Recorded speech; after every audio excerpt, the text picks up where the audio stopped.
Beltone Hearing Aid Center presents The Drive. Ready? The Drive. Elmore deep, left side three is good! From 30 feet, John Elmore! The Drive with Paul Swann. Welcome into the Wednesday, October 31st edition. Your drive begins now here on ESPN 94.1 FM and AM 930. I'm your host, Paul Swann.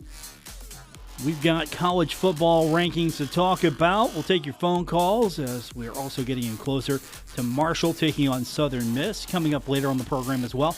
Hope to hear from Mitch Jacobs. Marshall making their final push in volleyball. You know, the tournament's being hosted in Huntington.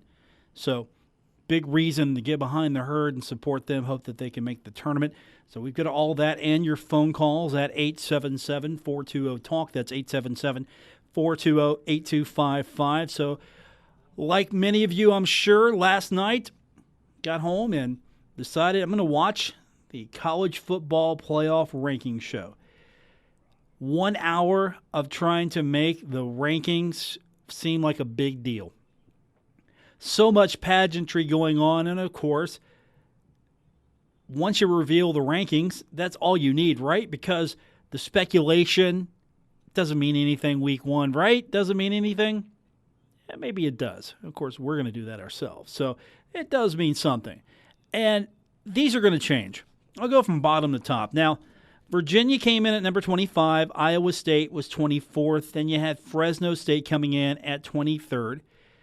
Boston College, 22nd. NC State, 5-2. I was surprised they actually made the top 25, but they did, 21. Texas A&M comes in at 20. Syracuse comes in at 19. Mississippi State comes in at 18. Then you've got Texas. Texas losing didn't help their case. They dropped to 17. Then there's Iowa coming in at 16. Penn State, they're 14. I'm sorry, I skipped over Utah, as many people do. They are 15. Then you got West Virginia. West Virginia is 13th. They're 6-1, and they're 13th. Who's ahead of West Virginia? Well, UCF. The committee deems UCF right now the better team than West Virginia.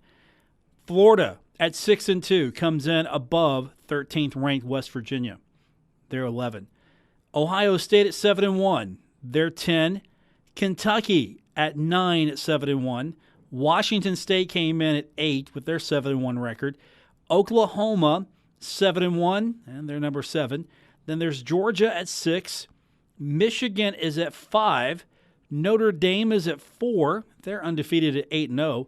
LSU, they are number 3, and they are 7-1.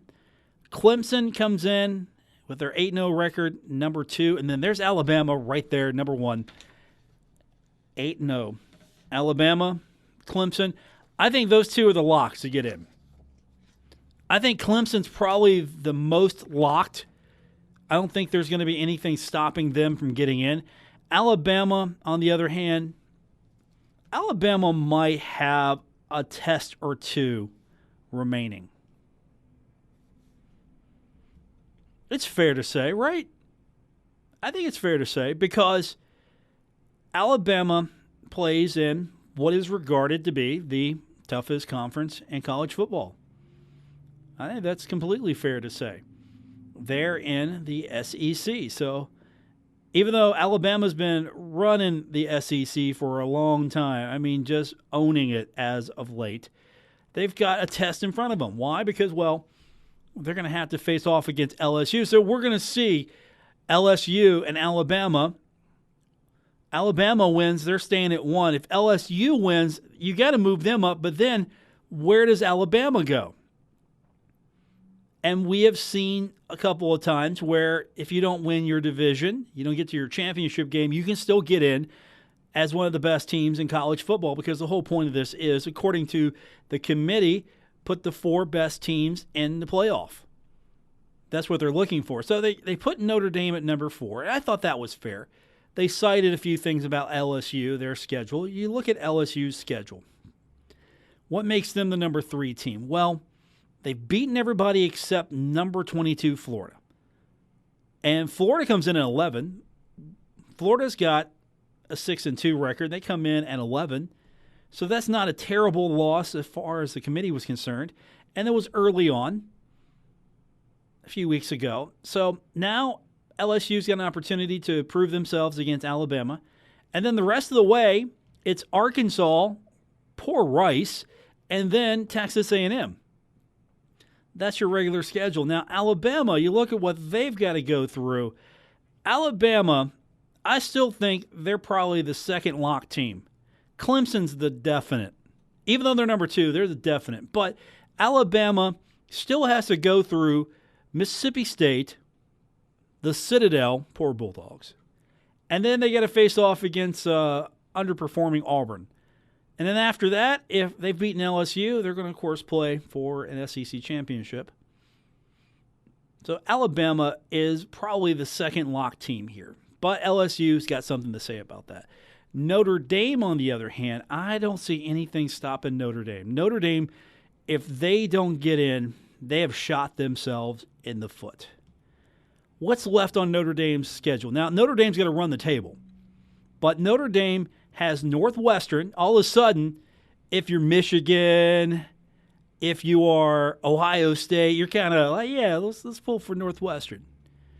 Then you got Florida State, Syracuse, and then USC. Northwestern's 5-3.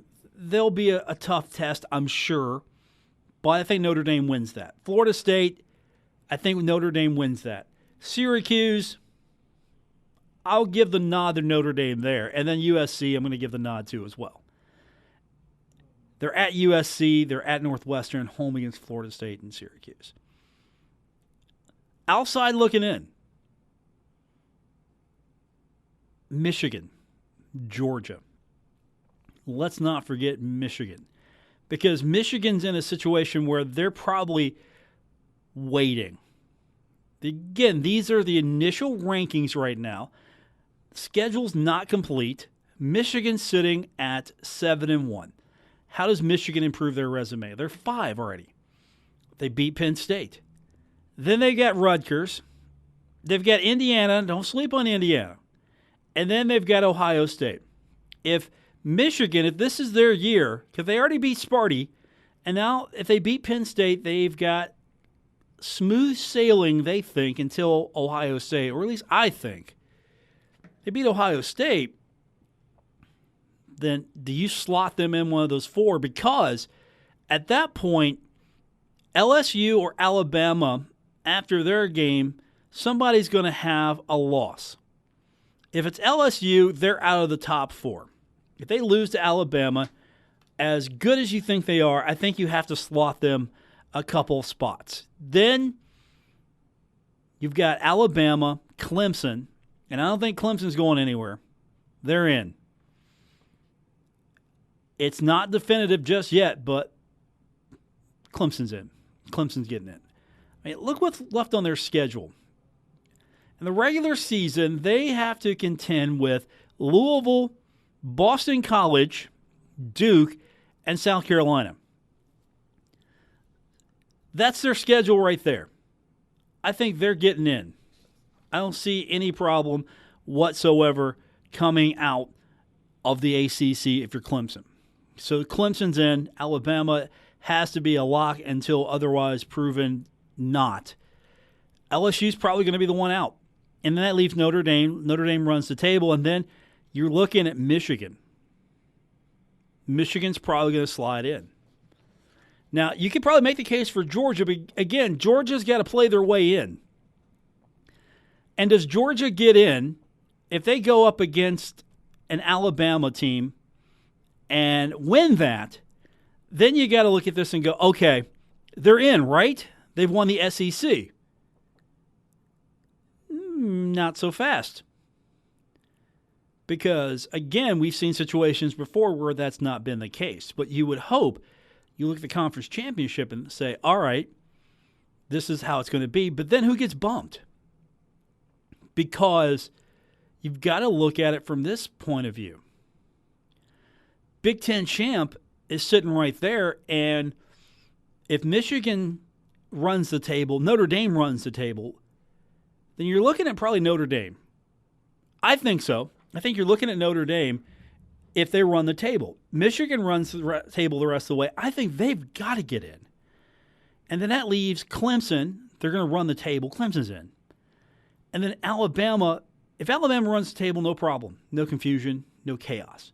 If Alabama drops one, where they drop that? If they drop one to LSU, maybe they still have an outside shot looking in. If they drop maybe Georgia, where do you put Georgia? Where do you put Alabama? And still you've got other teams that's sticking out there in striking distance, because Ohio State can make an issue right away and say, look, we lost one. We beat Michigan if they run the table. Kentucky's make or break is Georgia. I think that's fair to say. Kentucky and Georgia, make or break. That game is what's going to settle it for one of those two schools early. But Kentucky's getting some respect, and so they should. Washington State right there at 7-1, they're not getting in. Sorry. Washington State does not get in. Oklahoma, if they run the table, maybe there's a chance. West Virginia at 13, do they get in? Can they get in? Is there enough for them to overcome? Can they do it? Because I don't know if you go past 10, 11 and think, all right, some of these teams have a chance here. I think if you stop at 10, these are the teams that have a chance. Ohio State has a chance. Kentucky has a chance. Washington State has a chance. Oklahoma has a chance. Georgia has a chance. Michigan has the best shot of anybody right now from the outside looking in. LSU, Alabama, they should settle at least short term where the committee's going to go on that one. LSU wins, they're going to help their cause. Alabama wins, well, that opens the door for somebody else. And then you're hoping that Notre Dame loses, because Notre Dame does not get in if they don't run the table. So if they win out, they run the table, I think they've got to be in. And then I've already just told you, I'm just bank it right now. Bank it. Clemson's in. And I think UCF has got some opportunity to move up the ladder, but UCF at 12 and hasn't played anybody yet. You look at UCF's schedule and think to yourself here, hey, you know what? This is a team that once upon a time was in the Mid-American Conference. And Marshall was a little ahead of them at the time. Yeah, I need to rub that in just to point that out. I know that's not going to make you happy. But what's left on the schedule for UCF? Well, you've got Temple, you've got Navy, you've got Cincinnati and South Florida.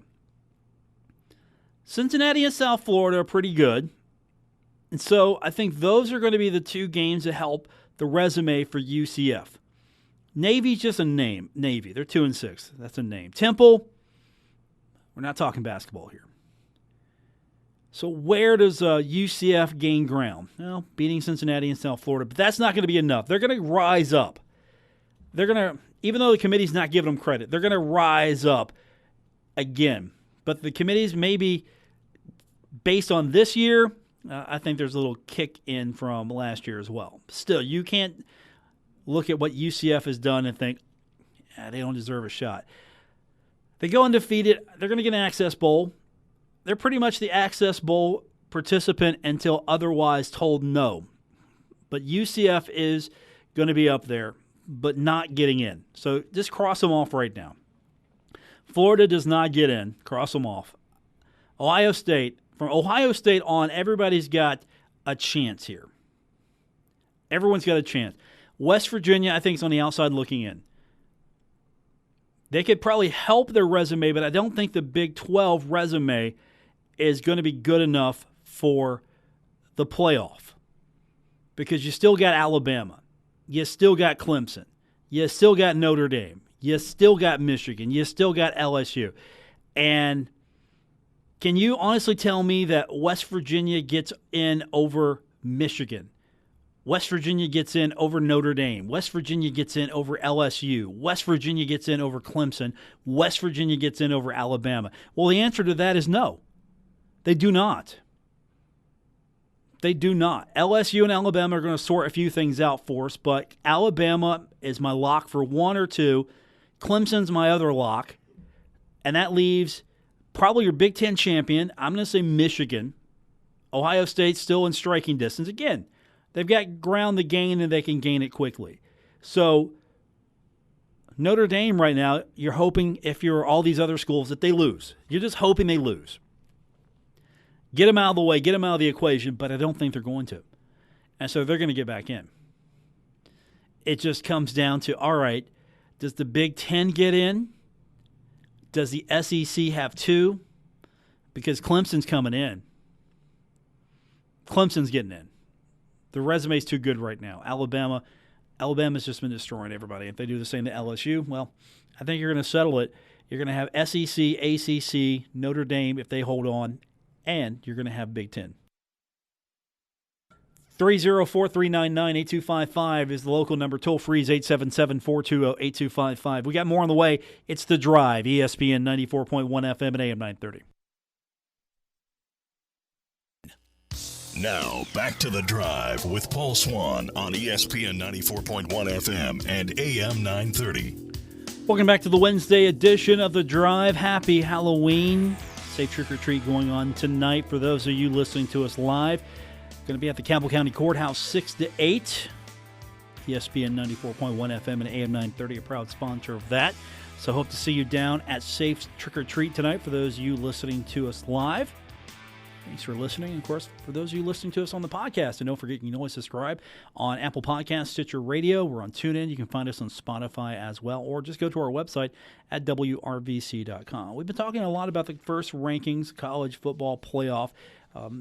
They try to explain a little bit of what they're doing, and I'm not going to give it to you all, but just to boil it down, it's pretty much what they feel like. Okay, we don't look at anybody's rankings. We go in, we rank.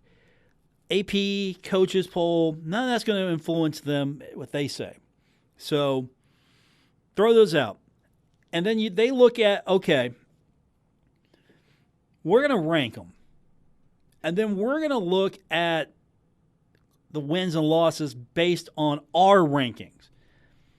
So you can look at this and say, hey, this team lost, but it was a high-ranked team. They lost. Okay, yeah, it was a high-ranked team in this poll. Maybe that doesn't weigh as much in this poll. Because if you're looking at this, and you should, West Virginia, 6-1, they're 13. They lost to 24th-ranked Iowa State. So, of course, it doesn't hurt the resume as much. It helps Iowa State. I'm sure there's going to be so many of these debates, but I just don't think anybody from 11 on is getting in. West Virginia might have a shot. I don't think they're getting in, but I'm not going to say they don't get in. I just don't think that anyone from 11 on gets in. But West Virginia, if they run the table in the Big 12, what's the argument then? If they're undefeated the rest of the way, what's the argument to keep them out? And, of course, it depends. Again, you've got Alabama's locked. Alabama wins out, they're in. Clemson, if they win out, they're locked, they're in. If Michigan wins out, they're possibly in, because I don't think LSU gets in with 2 losses. I don't think a 2-loss LSU team gets in over a 1-loss Michigan team and an undefeated Notre Dame. I think a 1-loss Alabama team could get in. And I kind of think maybe, depending when it comes, maybe a 1-loss Clemson team gets in. I don't know. But if I was a betting man, I would say Alabama and Clemson are the closest thing you've got to a guarantee.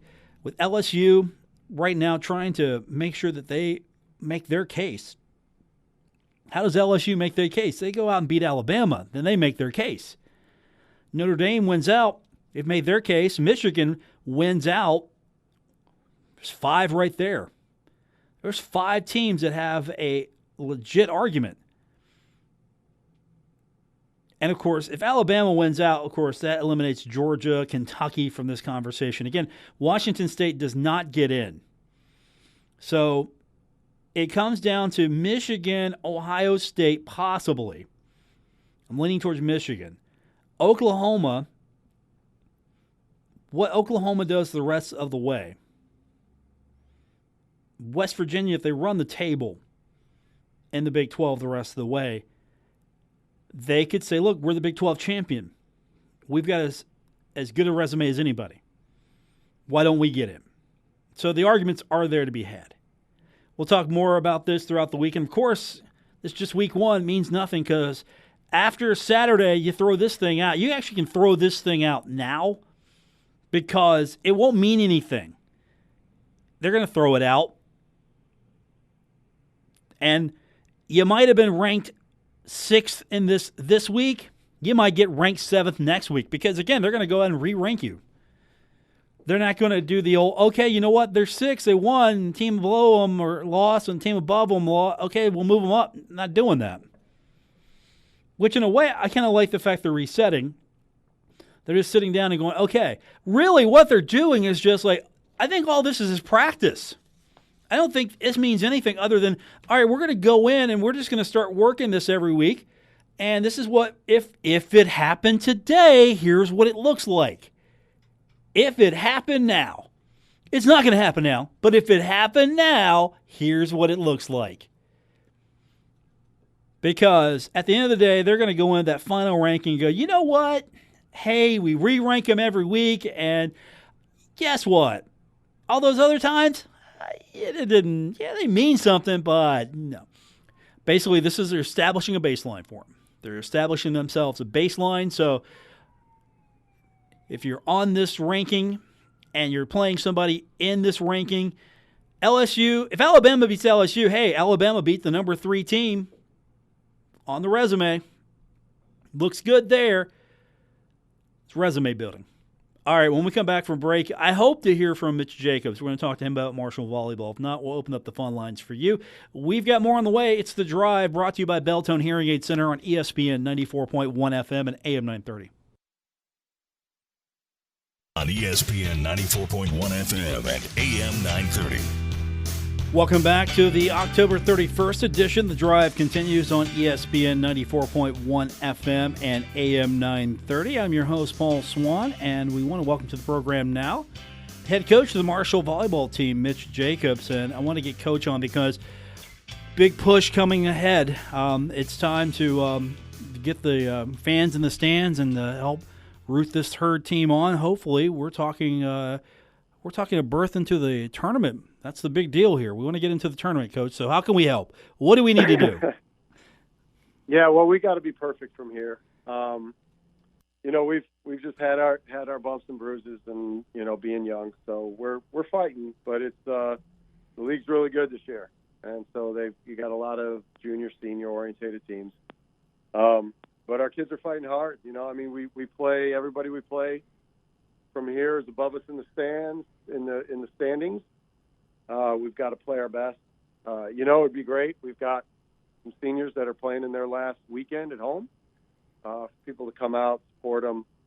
We can use every ounce of help we can get. Have you been pleased at least that there's still fight in this team? I know teams sometimes, for whatever reason, whatever the makeup of a team, at a certain point they just pack it in and want the season to be over. That hasn't been the case with your squad.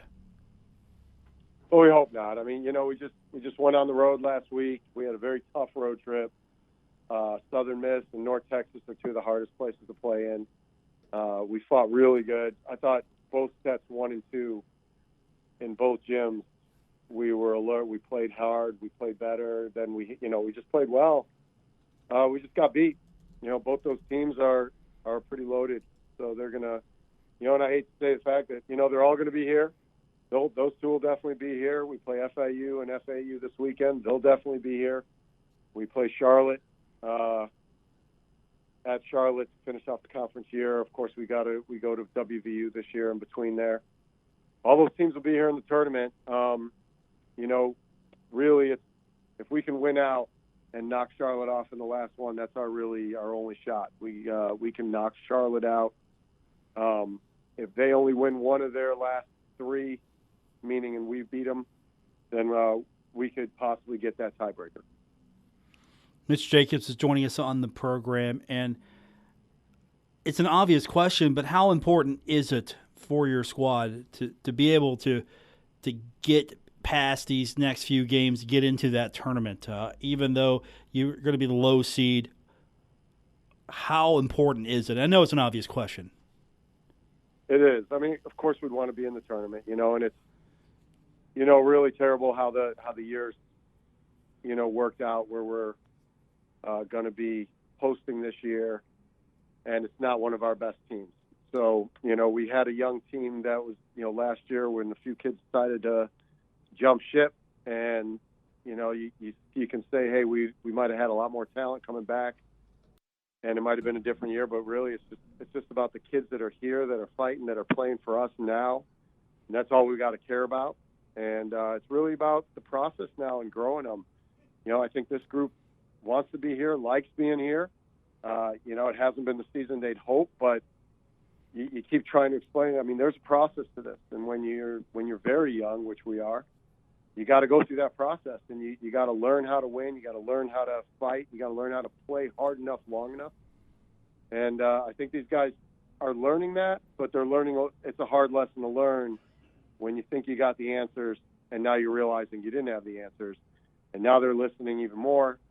And we just got to keep pushing. We hope, hey, we can go out on a 4-0 run, win it or don't win it. That's get in, don't get in. That's the way we hope to end it. But just knowing our kids, knowing where we got, knowing what we're, knowing the injuries we have and the people that won't be playing over the next few games, it's going to be an uphill battle. So I mean, I know Herd fans expect volleyball to be at the top. It's been a very tough year. And, we just got to keep fighting. Don't give up on us, because this group is a group that we can really build on. Friday, 6 o'clock. Sunday, 1 o'clock, you're taking on basically the entire state of Florida, at least the Conference USA version of it. Just taking on Florida. Yeah, I got the Florida spot. Yeah, and, FAU, I think, is number 2 in the league right now. So they're obviously fighting hard to keep that high rate. They want to keep their high level because they don't have all the tiebreakers. So, if we knock them off and they might drop another one, they could drop all the way to, 5th, 6th. And, if they take care of business, they can stay in second. FIU is right there in that pack. They're fighting to move into the top 4 or into the bottom 4. But I think those two are pretty solid in making the tournament. We talked about briefly earlier how good the conference is this year. How strong is it compared to the rest of the country? Do you see multiple teams getting in? I know you're concerned about yourself and taking care of your business right now, but just looking at the conference, where's this conference shape up compared to the rest of the country in your estimation?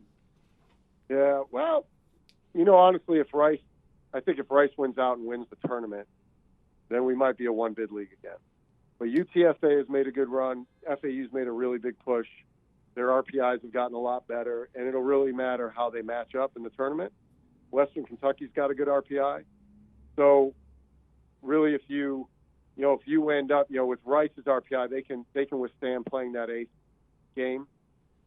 But if somebody upsets, say 5 wins, or somebody upsets 2 or 3, and then Rice, and some of those higher seeds, like if FAU, UTSA, Rice, Western, if they all take care of business in the first round, then they could possibly all take care of business. If it wins out the right way, then we could easily have 2 in there. I think if anybody defeats Rice in the tournament, we'll definitely have 2 in there. And I think Rice's RPI right now is somewhere in the low 20s, high teens, low 20s, somewhere in that area. So it's really, and we have a team that was right there, right? We've got 1 match point against them in 3-0, and we end up losing that and end up losing in 5. So, we have a team that can play real well at times. They just got to maintain it. So we just got to do our thing, and however it shapes out. If we get 2 in the tournament, that'll be great. I think the league is really getting on, coming into its own. it's not really a senior-driven league, but it's the top teams have a couple real good seniors, but they've got a lot of great juniors. And so the league really could hit a whole nother apex next year where maybe we can go back to 7-8 years ago when we had 3 teams in the tournament. Mitch Jacobs joins us. Marshall Volleyball this weekend, Friday, 6 p.m., Sunday, 1 p.m. Of course, as I recommend to folks, if you go to volleyball, take your radio with us. You can listen to your high school football as you watch the volleyball team. That's how it's going to work. I don't see getting a lot of Huntington High and Spring Valley people this weekend, but that's well understood. I mean, that's 1 versus 4 in the state, and I know how exciting high school football is. I wish both those teams luck, man. I'd like to see one of our teams from the area get to that state championship and win it. Well, I'm just suggesting what they can do is they can come support you, start out with you. Yeah, I mean they could go. Come on, 7:30. Come on, they got plenty of time. Mitch, they can do both. Yeah, they can do both. Is the game at Huntington? It's at Spring Valley this year. Okay, well it's a little longer drive, but hey man, love to come out to the game, see us play for a little bit. Sunday though, to just support our seniors, go off on the right, send them out on the right note, show them how you respect the time they put into this program. And I hate for them that it hasn't been the year that they'd hoped, but they've been real good leaders. Our seniors are leaving the program better than the last class, and that's what you got to do. 2 years ago we finished second in the league. We thought we were on the right track, and then we took a hit last year. So this senior class this year, they've been great, and especially Shelby Lolo. They've been here 4 years. They've really pushed, and I think they've led. I think they've really shown our young players what they should be doing. Now it's just up to our young players to pay attention. Mitch Jacobs, our guest. Marshall Volleyball, Friday, 6 p.m. against Florida Atlantic. Sunday, 1 p.m. against Florida International. And then off to Morgantown to take on West Virginia. You've got Charlotte on the road, and then that means after you win all 4 of those, right back here for the tournament. So that's my game plan. I hope that's your game plan. I'm sure it is. We got a kid in Amber Weber who could set a new Marshall record for single-season digs. She can do that in the next 4. Sierra DeBell is really moving up the charts. It's hard to remove Kelly Billingy from any of those numbers, but after Kelly, you've got some great players in Steph Cahill and some other past players that have put up some big numbers, and Sierra can really move past about that she's a great player. She could really move past about everybody on that list but Kelly. So we do have a couple great underclassmen that we really can build this thing on. Amber, a junior, coming back. Sierra, a sophomore, coming back. So those are big for us. And, we've got some real talent in the younger classes. So, come on out. I think it's a good bet. It's just a good brand of volleyball, win or lose. It is really a good brand of volleyball with Conference USA's playing. Mitch Jacobs, our guest. Again, Friday, Florida Atlantic. Sunday, Florida International. Both at the Cam Henderson Center. Good luck, Coach. We'll talk to you soon. Appreciate it, Paul. Sorry I couldn't get down to the studio tonight, buddy. Hey, it's raining outside for those who are listening to the show live and on the really? Podcast. Yeah, it's raining outside, man. I'm still in my office, man. Yeah, we don't want you to mess up the hair. Don't worry, man. You're good. Been in the office since 5:30 this morning, man. We just gotta get ready for FAU. But I promise next time I'll get down. It doesn't matter, rain or shine. I'll get down to that studio for you. All right, man. Good luck. We'll talk to you soon. All right, Blue. Bye-bye. That's Mitch Jacobs. When we come back from break, we're going to take some of your phone calls and wrap this show up at the same time. That's right. Final segment's coming up. It's The Drive, brought to you by Beltone Hearing Aid Center on ESPN 94.1 FM and AM 930. Buckle up. Paul Swann has the wheel on The Drive, ESPN 94.1 FM and AM 930. The Drive on ESPN 94.1 FM and AM 930, presented by Beltone Hearing Aid Center. I'm your host, Paul Swann. Welcome back to the Wednesday edition. It's Halloween, trick or treat, all of that's going on, at least in our area. I don't know if it's trick or treat or Halloween wherever you're listening, but here tonight in our home base, Huntington, West Virginia, we've got trick or treat, Halloween, all that stuff coming up tonight. Our producer, Gabriel Sellards, is dressed up as someone who's interested in the program today. Thanks. Good job, Gabriel. Yeah, we didn't do the costumes here. Sorry. No costumes on the program today. Sorry. I know you're disappointed here, but we'll do better next time. We will completely do better. If you're not going out tonight or you're going to watch some sports after the kids, go round up the candy. Don't get into it. It's the kids' candy. There's some action going on tonight. NBA, Indiana's taking on New York. That's going to be 8 o'clock tonight on ESPN. San Antonio at Phoenix tonight, 10:30 p.m. on ESPN as well. So NBA doubleheader. The National Hockey League tonight. Chicago Blackhawks at the Vancouver Canucks. That's going to be 10 o'clock tonight on the mighty NHL Network. So it's a light night in sports. I'll have to check out the Plus and see what's going on. I have really, after a few months saying I'm not doing this, I've really gotten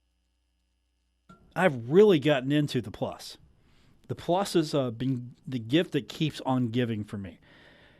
Just because, one, I'm using the hockey a lot, and the video quality isn't really good. I'm not getting any kickback from ESPN on this, just to tell you about this, but the video quality has been really good. Now, there's nothing really on for me to watch tonight, but the hockey's been there. The Herd's going to be there. A lot of games are going to be there. Thursday night, Capitals, Canadians, NHL. That's going to be a good one. Thursday, the Blackhawks and Oilers as well. So you get a couple good games there. But the Thundering Herd Sports, and that's going to be on the Plus. A lot of games. Volleyball tournament's going to be on the Plus as well. So you got a lot of reasons why to buy the Plus. And I had someone call me earlier today, so I'm glad I remembered that, asking me, hey, how do I watch the game? Again, it's based on the provider, and this week it's Stadium. And so Stadium's got the game. How do you stream it on the websites? Well, find them on Facebook. That's basically my advice to everybody. Find them on Facebook and then like their page. Then you can start looking and seeing, hey, where can I watch this thing? And they will have links, reminders to when the game comes live. So if you scroll on Stadium, go to the Facebook page, then you can like it. They'll have, hey, we're going to have this game. Click that you're interested in that event, because a lot of the providers are using Facebook and setting up events. So click that you're interested in that event, then you'll be reminded. Not that you would forget, but you'll be reminded. Also, here's another way. If you've got, I don't know if it's true for Apple TV. I don't have one, but I've got the Amazon stick. If you are using the Facebook Watch app on Amazon, you link up your Facebook account, you should be able to find that quicker on your app. Plus, I was told, I haven't verified this, I haven't watched this, but I was told that Pluto has Stadium as well. So you should be able to watch it on Pluto, which is, again, that's an app you can get on your Amazon Fire Stick. I'm sure Roku's got it. I don't have a Roku, so I can't verify that. Apple TV, I know it's got to be there. But the best way is, of course, go through the Facebook. And then the Charlotte game is going to be on the Plus for those of you not coming to watch the game. The final two games, UTSA will be on the Stadium, and then FIU is going to be on Stadium as well. Again, Stadium Facebook. For the Charlotte UTSA game, you'll be at the game, right? You're coming. Stadium the rest of the way. Then we'll see what happens with the scheduled Conference USA Championship game. Or do they have to play? They don't have to play, but do they play an extra game? Say like South Carolina might say, look, we need an extra game. We need to get 6 wins. You owe us a game. You're not playing for the East Championship slot in the Conference Championship game. You're not playing in that slot. Here's a few extra dollars. Come on down. Yeah, we'll see. All right, that's going to do it for this edition. Again, if you don't listen to the program live, you miss it one day, here's what you need to do. Go to Apple Podcasts, Stitcher Radio, TuneIn, Spotify, all over the place. Wherever you get your podcasts, that's where we're at. For producer tonight, Gabriel Sellards, I'm Paul Swann. This has been The Drive, presented by Beltone Hearing Aid Center on ESPN 94.1 FM and AM 930. Back tomorrow, do it all over again. Until then, good night, everyone.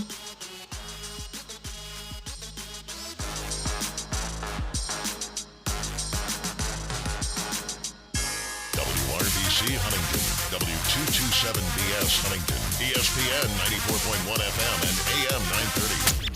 Huntington Sports Station.